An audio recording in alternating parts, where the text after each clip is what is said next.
নমস্কার বন্ধুরা, আপনারা সবাই কেমন আছেন? আমরাও ভালো আছি। শুভ সকাল। আজ দুপুরে লাঞ্চের জন্য কি বানাচ্ছি আপনাদের দেখাই।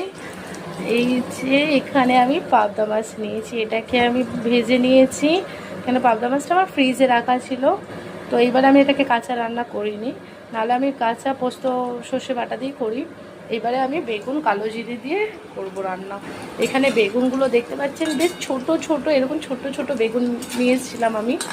ওই বেগুনগুলো আমার খুব ভালো লাগে মাছ দিয়ে খেতে, যে কোনো মাছ দিয়ে বেগুন দিয়ে রান্না করলেই ভালো লাগে। আমি বেগুনগুলোকে লাল লাল করে ভেজে নিচ্ছি। দেখুন এখানে আমার ভাত বসানো আছে, আর এটা আমি রান্না করব আদা, টমেটো আর কাঁচা লঙ্কা বাটা দিয়ে। আমি এতে রসুন ব্যবহার করব না, আমার খুব ভালো লাগে এই রেসিপিটা।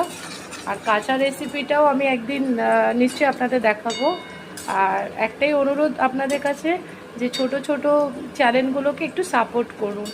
আমাদের কি একটা একটা ভিডিওতে একটা করে লাইক থাকে, আপনারা যদি একটু সাপোর্ট না করেন, একটু আমাদের একটু সাপোর্ট করুন ছোট চ্যানেলদের। ব্যাস, অসংখ্য ধন্যবাদ আমার ভিডিও দেখার জন্য। ভালো থাকবেন, সুস্থ থাকবেন।